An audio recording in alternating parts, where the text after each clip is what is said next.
हाँ मैं चैप्टर 70 पे हैं। टेक्स्ट 11 है ना।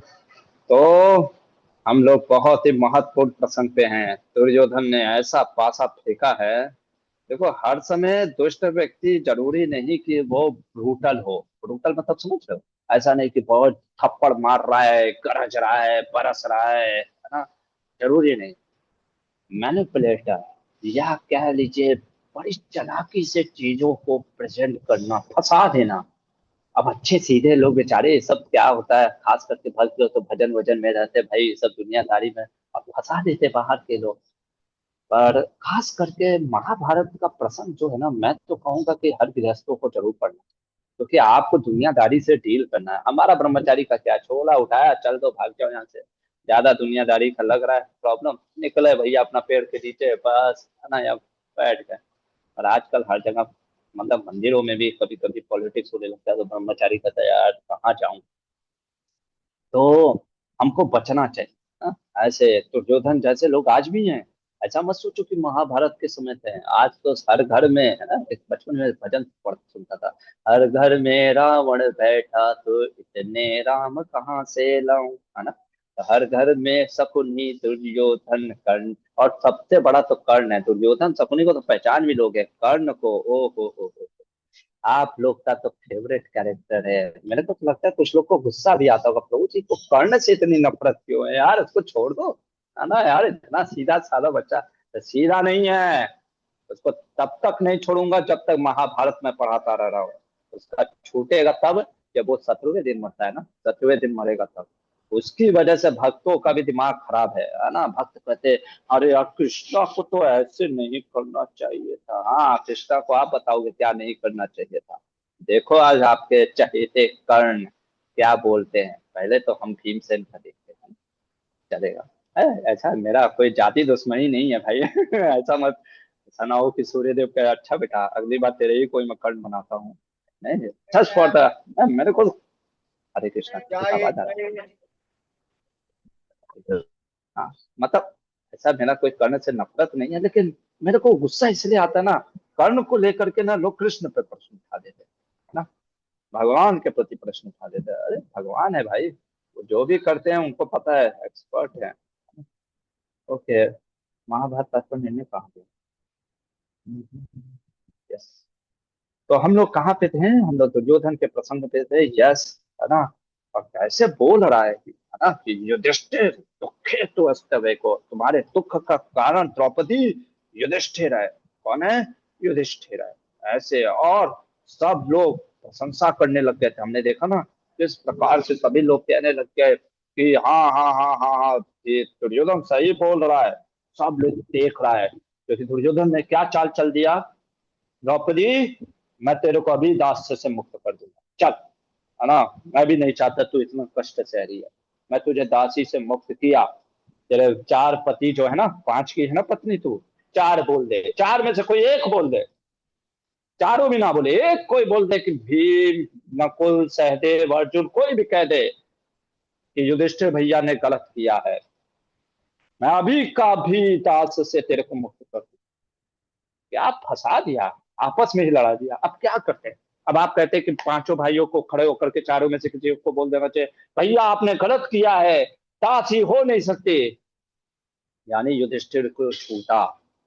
आप समझ रहे हो युधिष्ठिर को, मतलब अगर मान लो दासी से मुक्त भी हो गए तो लोग कहेंगे यानी युधिष्ठिर झूठा था।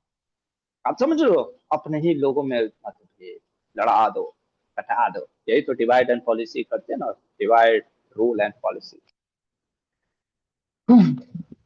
पर भीमसेन कोई साधारण नहीं है, वायुदेव के अवतार हैं। All glories to Madhvacharya. Mahabharata Tatparya Nirnaya में बहुत सुंदर तरीके से उन्होंने प्रस्तुत किया। आइए पहले महाभारत में ही देखते हैं, है ना। भीमसेन क्या बोलते हैं? भीमसेन कहते हैं, भीमसेन वाचा, यद्य स गुरु अस्माकं धर्मराजो महामना, न प्रभु स्यात् कुलस्यास्य, न वयम मर्चयेमहि। भीमसेन कहते हैं कि सुनो दुर्योधन, विशेषकर दुर्योधन को ही संबोधित कर रहे हैं और पूरी सभा को बोल रहे हैं। क्या बोल रहे हैं कि सुनो, मैं तुमको युधिष्ठिर महाराज के बारे में कुछ बोलना चाहूंगा। हमारे गुरु हैं, पिता के समान हैं, और इतना ही नहीं, अगले श्लोक में कहता है, ईशो ना पुण्य तपसाम प्राणा नाम पिचेश्वर। हमारे पुण्य के, हमारे तपस्या के, अरे छोड़ो प्राणों के भी हमारे प्रभु हैं युधिष्ठिर। प्रभु मतलब ये नहीं कि भगवान है, मतलब हमारे स्वामी हैं। मतलब कहने का अर्थ है इनके लिए मैं जान भी दे देंगे, है ना। अगर इन्होंने हमें दांव पे लगाया है और हम हार गए हैं, क्योंकि इनका अधिकार है दांव पे लगाने का। मैं चारों भाइयों के तरफ से बोल रहा हूं, इनका अधिकार है हमारे ऊपर दांव पे लगाने का। अगर इन्होंने दांव पे लगा करके हमको हार गए हैं, इसलिए मैं हारा हुआ मान रहा हूं अपने आप को। लेकिन मैं एक चीज बताना चाहता हूँ, दुर्योधन को कहते हैं, क्या कहते हैं, कहते हैं सुनो, है ना। अगला लाइन में कहते हैं कि तुम लोग को मैं एक चीज बोलना चाहता हूँ। क्या? परस्यध्वम तयदा यत्तो मृतो भूजो में परिघाभिव नैत्यो अरंतरम प्राप्य मुच्चे तापि सता क्रतु। इसको हमारे मध्वाचार्य ने बड़ा सुंदर तरीके से प्रस्तुत किया है। मैं आपको मध्वाचार्य महाभारत तात्पर्य निर्णय से भी ये श्लोक दिखाना चाहूंगा, है ना, क्योंकि इससे आपको बहुत क्लैरिटी आ जाएगा कि भीम से ब्रेव नहीं, विस्टम में आपके जीवन में भी ये आएगा।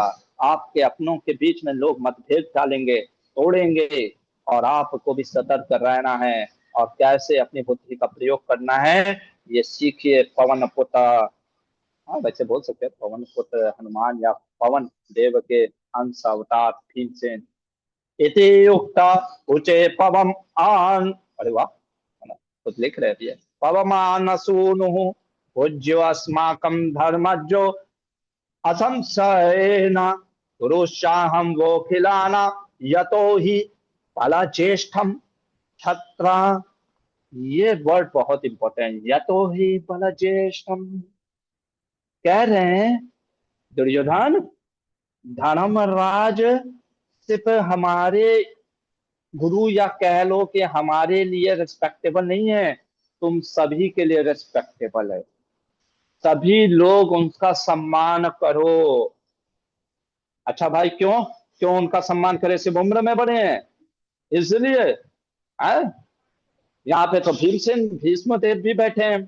कौन इस श्लोक का अर्थ समझ गया? देखते हैं, बहुत दिन से आप लोग संस्कृत सीख रहे हो। क्या बोल रहे हैं भीमसेन? कोई आंसर दे दे तो उसको क्या दे सकता हूँ, प्रार्थना कर सकता हूँ राधा गोविंद से, या कुछ स्पेशल महाप्रसाद दे दूंगा आप अगर इसको अनिल दोहराएंगे। कौन आंसर देगा? देखें फटाफट। क्या मतलब, क्यों मतलब कि धर्मराज युधिष्ठिर रिस्पेक्टेबल है सभी के लिए? उम्र में तो भाई उनसे बड़े बड़े लोग बैठे हैं। क्या क्या लॉजिक क्या है? What is the logic? Yes Zoom user Prabhu. Prabhu ji Hare Krishna. तो जो श्लोकी वो स्वयं यमराज हैं। स्वयं यमराज हैं। यमराज हैं, ठीक है। वहां पे तो अश्वत्थामा भी बैठा है, उस हिसाब से आप देखो तो वो तो शिव का अंश है। और फिर और कौन है? अर्जुन तो नर नारायण है, वो तो और ऊपर है इनसे। यस नारायण प्रभु, नारायण, हम ही आपका नारायण। हरे कृष्ण प्रभु जी प्रणाम। प्रभु जी, क्योंकि उन्होंने कभी असत्य नहीं कहा और धर्म के चिन्ह है, ऐसा कह हम्म, सकते हैं। धर्म की चिन्ह है, ठीक है। ये भी असत्य नहीं कहा, ये तो बड़ा मतलब कि ना, मतलब इसको कुछ कैसे प्रैक्टिकल वे में दिखाओ, कोई भी कर सकता, हम भी असत्य नहीं बोल। लो, ये आप कैसे? Yes vital preaching. हाँ, हरे कृष्ण प्रभु जी। क्योंकि युधिष्ठिर एक सम्राट थे और भगवान श्री कृष्ण ने स्वयं इनका जो राज्याभिषेक था वो करवाया था, तो इसलिए वो पात्र बने अगर कि सब सम्राट, लोग उनका सम्मान करें। सम, अगर आप कह रहे हो कि वो किंग है इसलिए सबको उनको रेस्पेक्ट करना चाहिए, तो उस हिसाब से तो फिर हाँ, सारे जो नहीं राजा मीन्स, बैठे हैं उसमें से। जो यज्ञ चल रहा था, जब राजसूय यज्ञ चल रहा था, तब तो ये स्थापित हो गया था कि युधिष्ठिर महाराज कितने पात्र थे। कृष्ण और व्यासदेव स्वयं वहां सम्राट, उपस्थित थे। हाँ के ठीक है यार, ये सब तो रीजन मध्वाचार्य ने नहीं दिया है ना, उन्होंने श्लोक दिया। यस अनंत तीर्थ प्रभु। हरे कृष्णा प्रभु। एक हाँ तो पर प्रभु जी वो बोलिए। अजात अजात शत्रु थे, मतलब वो किसी को भी अपना शत्रु नहीं मानते थे। वो तो हर कोई कर सकता है, हम भी किसी को शत्रु नहीं मानते, बोलने में क्या जाता है। हाँ हाँ, भले आप मानते हो है ना, क्या है नहीं। लॉजिक पेश करो, लॉजिक आप समझने का प्रयास करो। ये सब सेंटिमेंटल लोग नहीं कुछ सुनता है, दुनिया लॉजिक पे चलती है। प्रभु जी विस्डम विस्डम।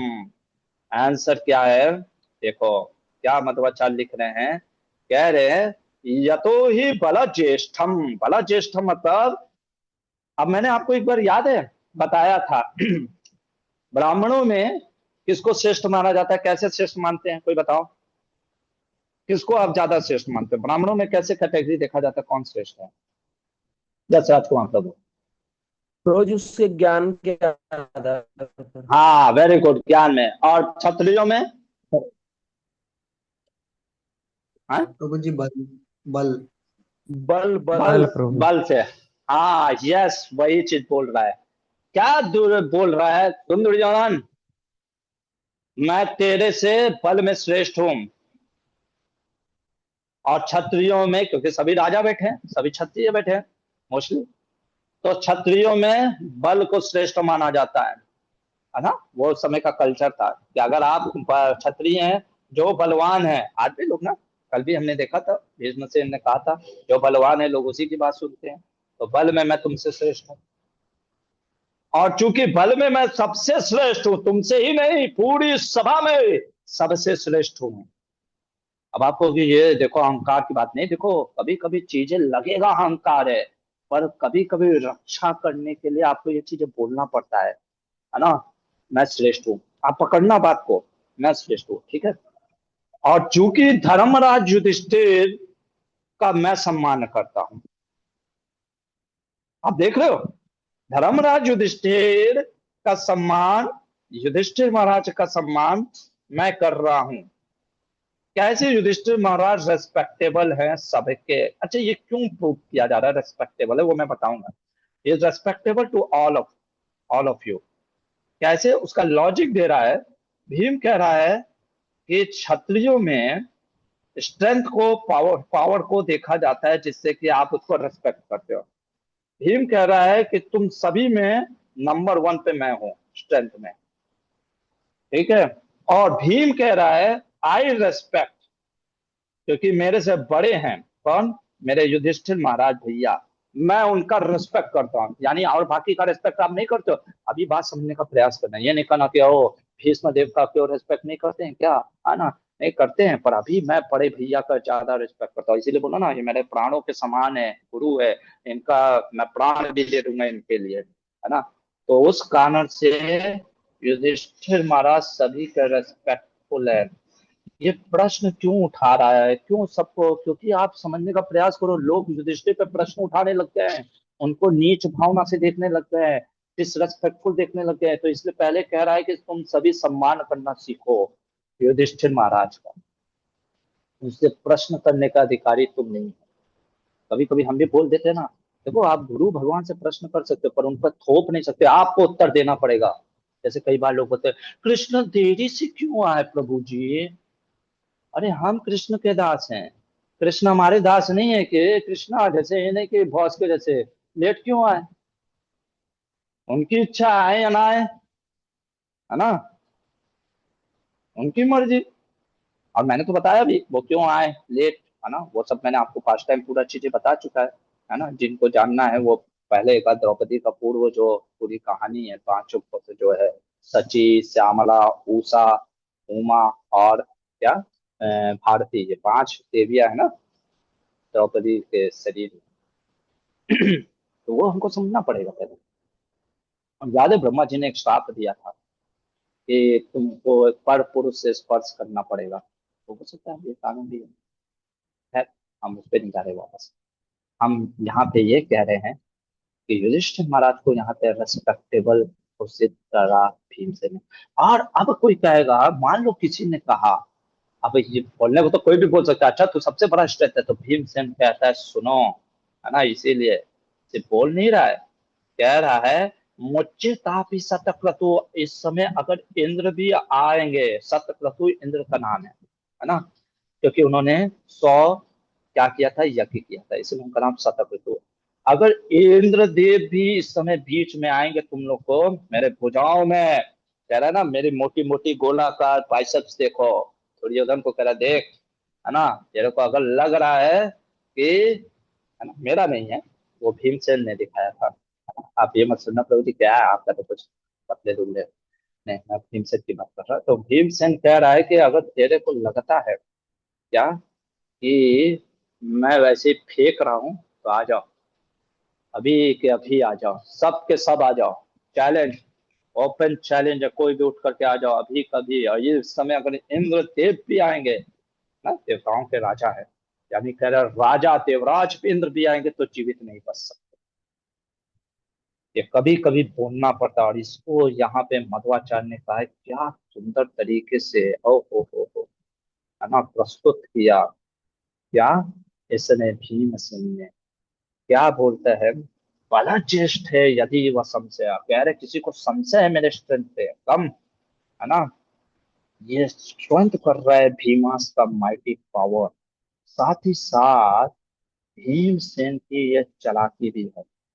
चालाकी क्या है, क्योंकि लोग क्वेश्चन कर रहे थे युधिष्ठिर महाराज और पांडवों के बीच में लड़ाने का, तो भीमसेन ने डिवाइड एंड रूल पॉलिसी को ब्रेक करने के लिए, है ना, जो डिसयूनिटी ला रहा था उसको ओवर पावर करने के लिए उन्होंने ये विस्डम प्रेजेंट किया कि कैसे युधिष्ठिर महाराज महान है, प्लस क्यों महान है वो भी लॉजिकली, प्लस अब सारा चीज मोड़ दिया इस पे कि अब आ जाओ, आ जाओ आप, क्योंकि वो तो कब से बैठा हुआ था कि युद्ध करने के लिए। और यहाँ तक ये बोलता है, देखो महाभारत में एक वर्णन आता है, कहता है कि हाँ मैं हारा हूँ, देखो कह रहा है बहुत सुंदर चीज बोल रहा है, कोई कह सकता है ये ऐसे कैसे बोल सकता है, कह रहा है धर्म धर्म राजा ने सृष्टस्तु सिंहम क्षुद्रम मृगानी व, है ना, क्या कह रहा है, यदि धर्मराज, उससे पहले देखिए धर्म पाशास्ति सत्वेवम, कह रहा है मैं धर्म के बंधन में बंधा हूं, क्या धर्म के बंधन है, क्या मैं दास धर्म में, मैं दास हो गया हूं ना, क्योंकि मैं हार चुका हूं तो मैं मेरा दास, दास धर्म क्या होता है कि जो, है ना, जो मालिक बोले वो करना होता है ना, इसलिए कह रहा है मैं दास धर्म के, और मैं दास किसकी वजह से हुआ, मैं अपने बड़े भैया की वजह से हूं। मतलब कह रहा है नादि गच्छसी संकटम, क्योंकि बड़े भैया ने लगाया मेरे को दाव पे, और चूंकि मैं दाव पे लगने के कारण हार गया, मैं उनके गौरव की रक्षा करने के लिए, मतलब उनके प्राइड की रक्षा करने के लिए मैं कुछ कर नहीं रहा हूँ दुर्योधन, है ना, लेकिन अगर तुम लोग लड़ने आओगे तो क्या होगा, तब तो जैसे मान लो सपोज करो अटैक, तो लॉ भी देता ना अपने डिफेंस के लिए आपको, है ना, आप अटैक कर सकते हो, correct, if you know the law, तो उस समय बात अलग होगी।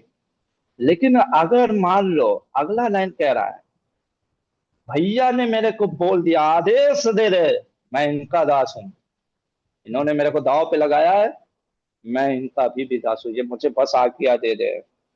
तो जैसे सिंह होते हैं ना शेर, छोटे छोटे, अगर आपने रील देखा होगा कैसे शेर झुंड में मृगों के, हिरणों के बच्चों को दबोच लेता है ना, अभी के उठा के पटक से मारूंगा, है ना, है ना, सबको यहीं पे मारूंगा, सारे के सारे को मारूंगा, जो आएगा उसको मारूंगा, बस भैया बोल दे, युधिष्ठिर भैया, है ना? मैं उनके धर्म के कारण ना, उनके कारण मैं बस चुपचाप बैठा हूँ, है ना, तो ये पावर दिखाना पड़ता है। जब लोग प्रशंसा करने लगते थे, आप सोच रहे हो दुर्योधन की, है ना, ऐसे पावर आप कहोगे अरे ये अहंकार में, क्यों, अहंकार की बात नहीं है, you have to subdue, you have to subdue the person, ऐसे दबाना पड़ता है सामने वाले को। अब वैशम पायन जी कहते हैं, अब ये भीष्म द्रोण विदुर सब खड़े हो गए, सब रोकने लगे, क्योंकि सबको पता था भीमसेन का अब ज्यादा पावर चढ़ा तो भैया को भी भूल जाएंगे अभी तक तो बोल रहे कि भैया आदेश दे तब मैं आऊंगा। ऐसा ना हो कि भैया को कहे कि भैया बहुत हो गया, अभी मैं दो चार को पटक के देता हूँ। इसलिए द्रोण भीष्म विदुर कहते हैं हमें पता है तुम ये कर सकते हो, तुम्हारे जैसा।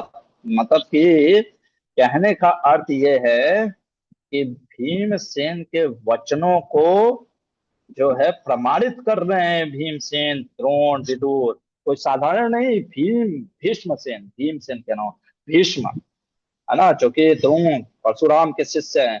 दोनों ने वास्तव में हमारे आचार्य मध्वाचार्य कहते हैं हाथ पकड़ लिया। भीष्मो द्रोणो विदुर राधा क्षमस्व सर्वम त्वयोक्तम, है ना।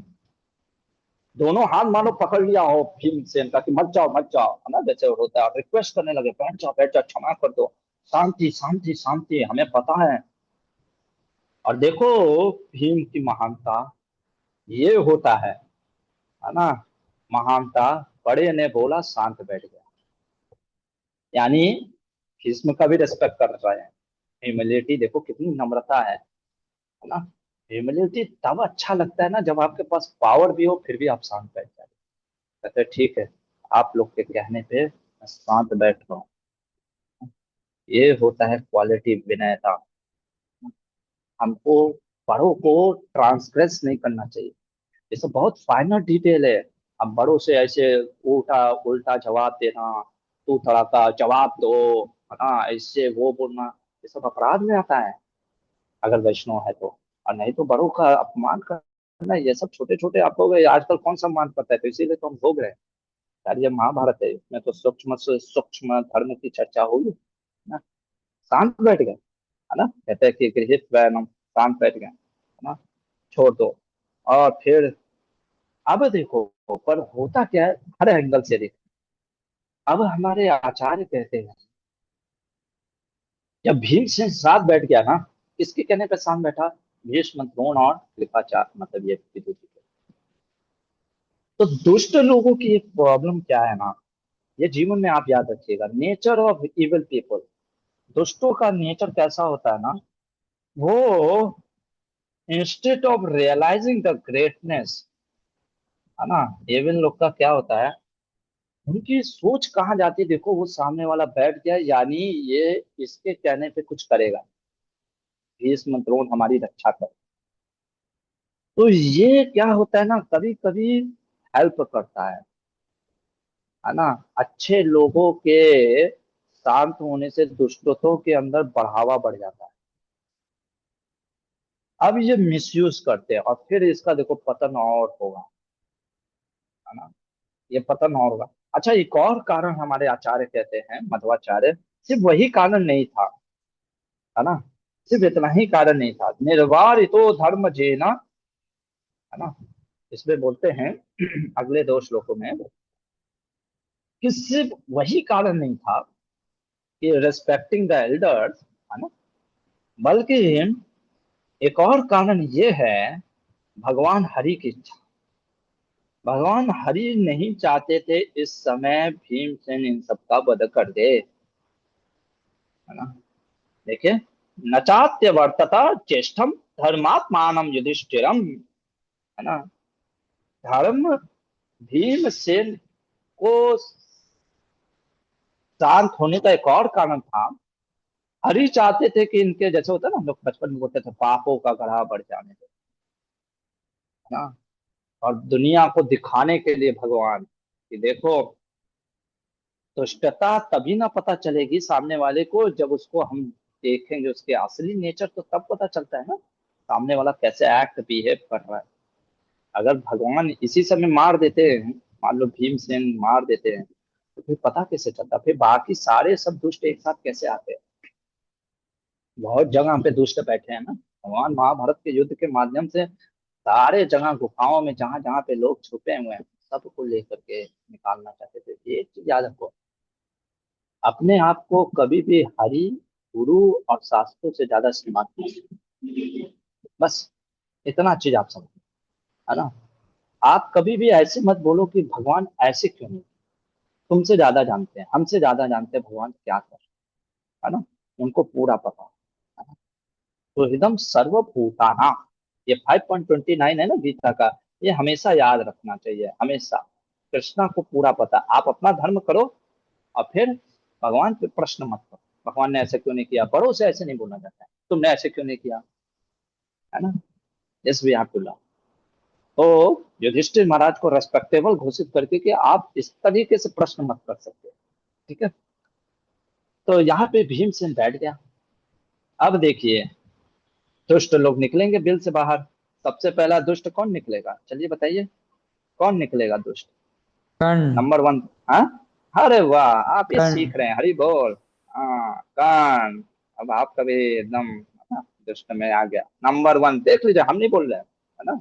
चैप्टर 71 टेक्स्ट 1, कर्ण क्या बोलता है, दुष्टता की हद देखो। हाँ, कर्ण कहता है कि 3 लोग, दास, पुत्र और नारी, स्त्री को, है ना, अधिकार नहीं है धन पे। बहुत लंबा सब्जेक्ट मैटर है, उसको मैं एक्सप्लेन करूंगा जब विदुर जी बोलेंगे। फिलहाल के लिए वो समय के पर, क्योंकि विदुर जी बोलते हैं, क्योंकि ये पूरी तरीके से डिपेंडेंट होते हैं किस पे, दास, पुत्र और नारी अपने मालिक पे डिपेंड करते हैं। नारी के मालिक कौन है, पति। तो कम्प्लीटली डिपेंडेंट, तो पति इतना प्रोटेक्शन देता है, पूरा शेल्टर देता है, तो नारी को कोई जरूरत ही नहीं। But now the situation is completely different. तो कहता है, वो कितना गंदा चीज बोल रहा है, ये हम नहीं बोल रहे हैं, ये हमारे कर्ण भैया बोल रहे हैं। कर्ण भैया कह रहा है, कर्ण हमारे चहेते कह रहा है कि सुनो द्रौपदी, देखो तुम्हारे चारों पांचों पति तो दास हो, है ना। अब तुमको रहना पड़ेगा दासी के जैसे, है ना। जीवन भर दास की पत्नी होगी। और दासी का स्वभाव क्या होता है, देखो क्या लॉजिक दे रहा है। अच्छा मेरे को एक बात बताइए, जैसे आप लोग कंपनी में काम करते हैं, है ना, आपके कोई सुपीरियर होंगे, कोई मालिक इन द सेंस बॉस होंगे, तो आप बॉस की सेवा कर रहे हो, तो दैट डजंट मीन कि बॉस का अधिकार हो कि आपकी पत्नी के ऊपर, बच्चों के ऊपर, आपके घर पे, करेक्ट। ऐसा तो होता नहीं है ना। ये लॉजिक दे रहा है, क्योंकि तू दासी की पत्नी हो गई है, इसलिए तेरे को अब दासी के जैसे रहना पड़ेगा। तो इसमें गलती क्या है, अगर दुर्योधन बोल रहा है कि तुम उसके घर में जा करके झाड़ू पोछा लगाना पड़ेगा, तो क्या गलत है, जाओ झाड़ू पोछा लगाना ही पड़ेगा, है ना। तुमको झाड़ू पोछा लगाना ही पड़ेगा, क्योंकि तुम दासी हो गए हो। और यदि है ना, कह रहा है, देखो कितना गंदे तरीके से बोल रहे हो, अन्यम वृष्वा पति मासु भावनी, हाँ, यस्मादाद्यस्यम न लभसी देवेनेन अवच्या वै पतिषु काम मृत्यु नित्यम दास्य विदितम तत्ववास्तु। कह रहा है, अरे सुंदरी हो, कितनी सुंदर हो, अच्छा नहीं लगता है कि तुम दासी का जैसा काम करो। क्यों जीवन भर दासी की पत्नी कहलानी चाहती हो, दूसरे के घर में झाड़ू पोछा लगाना चाहती हो। एक काम करो, पति मासु भवाविनी, किसी और को पति चुन लो। मतलब क्या सोच के रखा है द्रौपदी को, ऐसे कोई स्त्री को बोलता है। और आजकल ऐसे ही लोग कर्ण के जैसे हैं, है ना। क्या होता है, हस्बैंड वाइफ में प्रॉब्लम होता है, वाइफ कुछ बताना चाहती है, तो आजकल तो क्या क्या चलता है, स्नैपचैट, इंस्टाग्राम इत्यादि, तो लोग बोलते हैं हाँ तुम्हारे पति में 10 दोष है ना। वो फूट डलवाते हैं और एक्स्ट्रा, और फूट डलवा करके क्या करते हैं, ऐसे लोग एक्सप्लॉइट करते हैं, हाँ उससे डाइवोर्स ले लो ताकि मैं तुमको एंजॉय करूँ। और माताएं भी बेवकूफ के जैसे सोचती हैं कि ये महान है मेरा, है ना।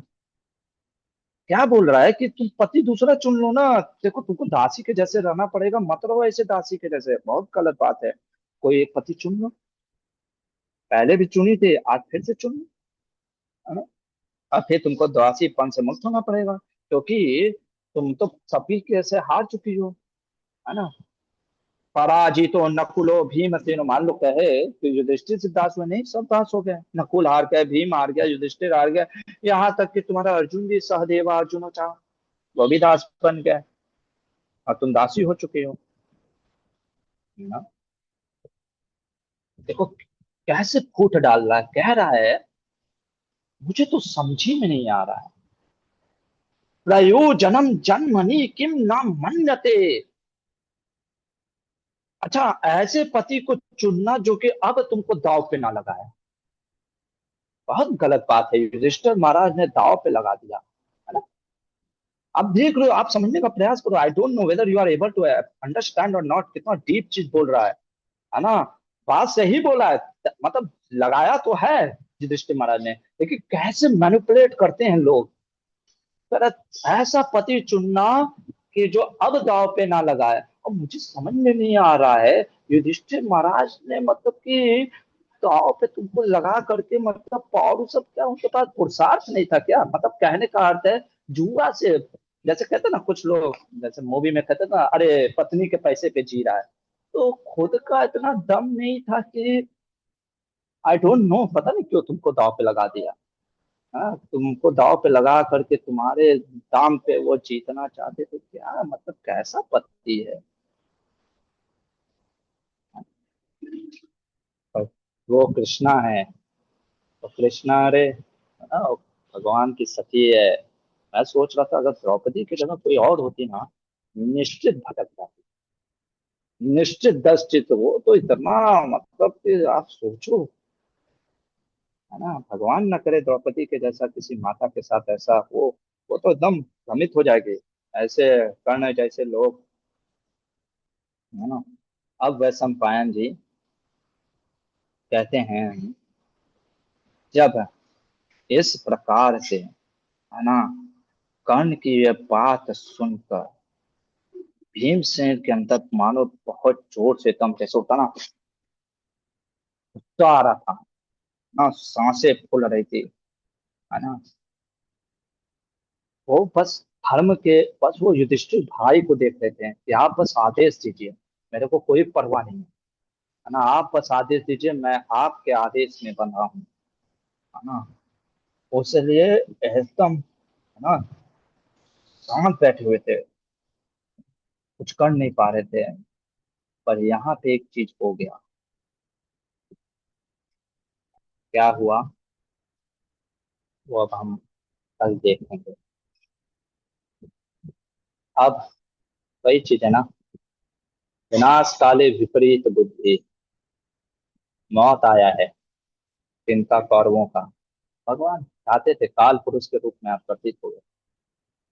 कुछ ऐसा होता है जो कि अभी तक कुछ नहीं हुआ था, अभी तक सिर्फ दुशासन का बात चला था, अब किसी और एक और का नंबर लगेगा, और वो इतना गंदा कार्य करता है कि उसके लिए उसको नंबर लगना भी।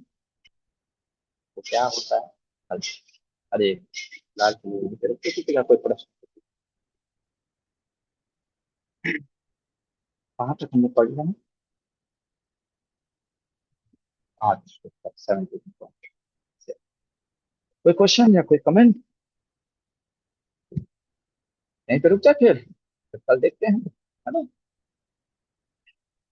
एक एक श्लोक में कितना भारी भारी शब्द दिया है ना, इतना गहराई से तो मैंने पहले कभी क्लास नहीं की। ऑल ग्लोरीज टू मध्वाचार्य, गहराई गहराई से चीजें बता रहे हैं। उफ, चलिए यहीं पे रुकते हैं। महाभारत ग्रंथ की जय, शिल प्रभुपाद की जय।